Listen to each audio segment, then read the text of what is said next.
Von Fry, legendary badass, not shy, telling you how it is, Von Fry will die. So did you guys check out Klondike on the Discovery Channel? This was a 3-night, 6-hour total mini-series, the first ever on Discovery Channel. This was their first dramatic, scripted event. If you don't include, well, I guess you kind of have to include it, but last summer they had, in Shark Week, they had a faux documentary with actors pretending to be marine biologists, which really, are marine biologists just actors? Yeah, give me a grant, I want to play with dolphins. So they were searching for Megalodon, and it was all a lie. This was their first series that was openly a fictive, dramatic narrative. So let's begin.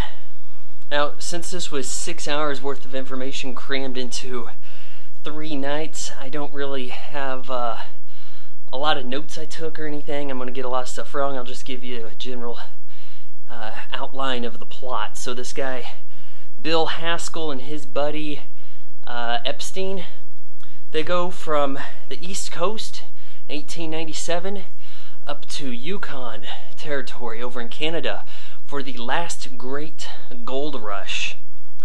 And they have a tough time getting there. You know, you spend a lot of the first night making the trip. They go up to this place, Dawson. A little town popped up out of this gold rush. They're selling plots of land. I can't remember, these guys had just graduated college. I can't remember if they were like geologists or what. But this guy, Bill Haskell, he's played by this guy, Richard Madden from Game of Thrones. Don't really know a whole lot about him because I hadn't seen a lot of that show by most people's reckoning, but you see some other familiar faces that come into this. And Abby Cornish is there, of the upcoming reboot Cop. That is the finalized name of that movie, by the way, if your friends ask you. So, yeah. Biking and talking is not easy. So, she's up there, not actually looking for gold, but there's a lot of people just making money off the merchandise in town. You see hot bath, $5, potato, $8 at one point later on, orange, $100.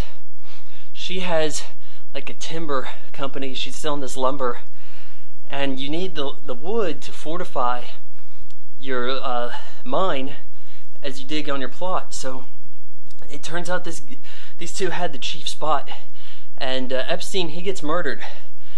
They spend the rest of the series not making it about looking for gold. The gold kind of comes to them as they had the good spot. If you think about it, it's not that exciting to dig for gold, so you have to make it about some other stuff. It's really a murder mystery. You know, you spend the second night, by the end of it you figure out who killed, or maybe it's even the beginning of the third night, you figure out who killed Epstein, why, all that stuff. You have some colorful characters in town with arcs that I didn't anticipate outright. Again, don't know every actor's name here. You got the town whore, Sabine, I think they're calling it. I think in German the E would be, so Sabine, whatever. She's the town whore, and she gets kind of humiliated and tries to become like the new nun in a way, though not formally so. But so she finds God or whatever, and she has a little bit of an arc. That's nice. You got this stubborn preacher who, and I never really understood this, but he's got this church that Tim Roth's character, the Count, really wanted, or maybe he owned and was trying to like kick him off the premises. I didn't understand that. A lot of this doesn't make too much sense, because the Count, he goes and murders a guy right after he sells some land. This guy's like in charge of the ledger for the Yukon and keeping track of who owns what.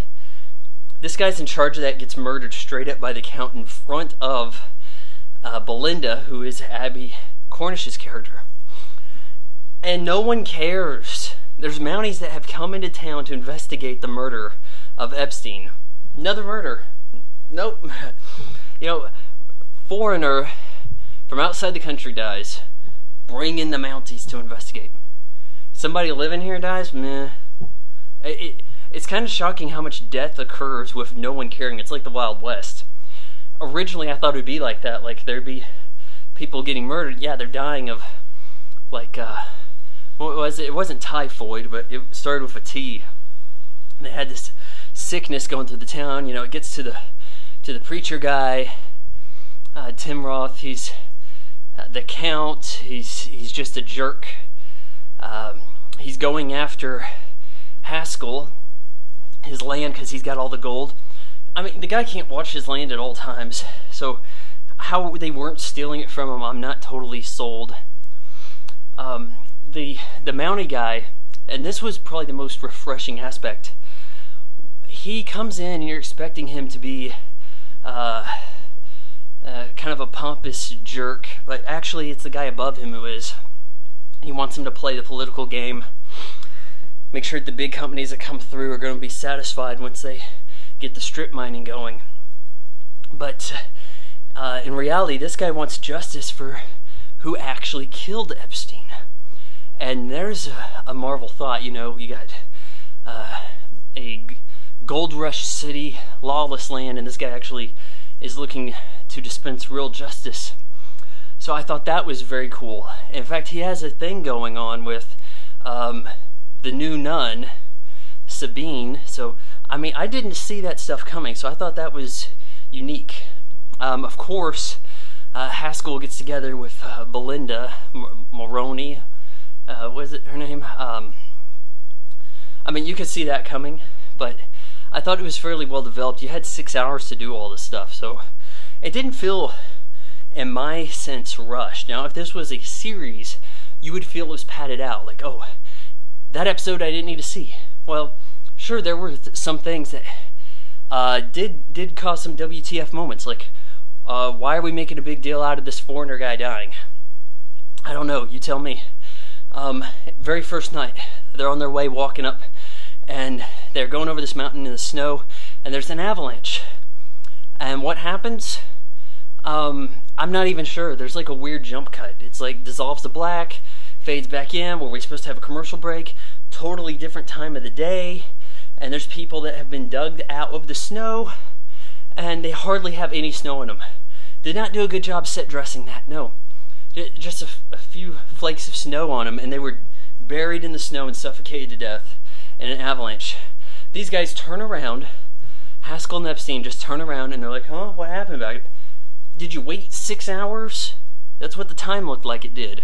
6 hours later, we just turn around and you go, what happened? I mean, it was just kind of a weird moment. Some of these things, they don't fly in a 2-hour feature-length film, wide release to theaters across the nation. You know, I'd go down on that, like, oh, this sucks. But over 6 hours, I enjoyed more of it than I expected. I'd like to think that Discovery could do more of these things. There were actually characters in it who are historical figures. As soon as they said Jack London, everybody knows who Jack London is. So that was interesting. You had him talking about writing instead of he's going to share everybody's stories instead of going after the gold. His name's going to live on longer, and yeah, he was right. Belinda, she was actually a historical figure. Now, it's said at the end here, when it's all said and done, that they have these little biographies but showing the actors' faces, and so I wasn't sure how much of that was actually true, but I mean, I looked up just a little bit. Of course, Jack London's was right, but Belinda ended up penniless. You know, it turns into a ghost town. People move on over to Nome. They have a small 1-year gold rush there. This Dawson place is a ghost town, but she's got the best hotels. No one there wants any of it. I thought the dialogue was a little forced there. Well, no one's coming. Well, I could see that. You didn't even need to have any line of dialogue. Are we that stupid? We could see that the place was empty. Another thing that I thought was really cool about it, and I'll just make this my last note, was, so we had Epstein die. Haskell, our protagonist, he's all alone. He's in a scary place. I mean, it's really cool how they did this with minimal CGI. I saw CGI during like maybe avalanche and snow, wind gusts. That's really about it, but otherwise very practical, very refreshing. Someone goes outside and it's not green screen, for goodness sake. I mean, they actually went out there in Canada and got this stuff done. His buddy dies, and there's this guy next to him on a plot nearby. He's talking to him. He's like, "Hey, you stay away from me. You might have been the one who done it." And he's like, "Well, hold on now. Turns out that I've got the other half of the plot. Belinda bought it. Now I'm the one manning it. She's hired me. I think he might have been her cousin." These guys develop a good friendship. This was not something that you expected to happen. I like how the protagonist had his best friend die, and he creates a new bond with this guy Meeker, and they're bros, and they stuck together. Now, sure, spoilers here for Meeker. When they escape, they've got the gold on them, and they just take out a sled. Dog's pulling it. They get out over this lake. They go dancing around all lollygag, and you know something bad's going to happen here. Meeker falls through the ice. He's trapped, can't come up. He's got gold all over him that falls out in dramatic fashion as he sinks to the bottom. Man, he must have been a hell of a swimmer to stay up as long as he did with these gold cubes on him. And another thing, like most stuff involving gold, they do not get the weight right. Like, the one time anybody gets weight right in a gold movie would probably be like Die Hard with a Vengeance. Simon tosses the gold over to a guy and he like catches it and it's like, whoa, that's heavy. Yeah, gold's heavy. You're not going to be storing a dozen bricks in your jacket, fall through a hole in the ice, and be able to swim for a second. Yeah. So, it was unfortunate for him dying in like the last 10 minutes, but Haskell ends up kind of living his life. I mean, he didn't take it, but he said before, "Hey, I want to go to a place that has oranges." Well, he ended up setting up an orange farm, so I was entertained. Much prefer Discovery to put together material like this instead of another nameless, easily forgettable hot rod and all. I mean, there are so many commercials for weird hot rod shows that are all the same. It's like American Builds Cars, the series, coming soon. We know what cars are. I kind of felt like there was some learning to this despite it being a narrative like this, and not bad at all. Maybe Twitter wasn't captivated because it didn't have naked women run all over the place like Game of Thrones does, which I think is just something done to provoke an audience that is more normal.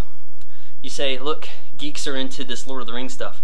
Throw in naked women, now we got jocks involved too. Make everybody a geek. Then they go out and spin merchandise. I thought the show was pretty cool. I couldn't assign a rating to it. It's a unique circumstance, but if you get a chance, check it out later. I probably ruined it all for you, but if you got nothing else to do, so be it. Do do do do do do do do do do.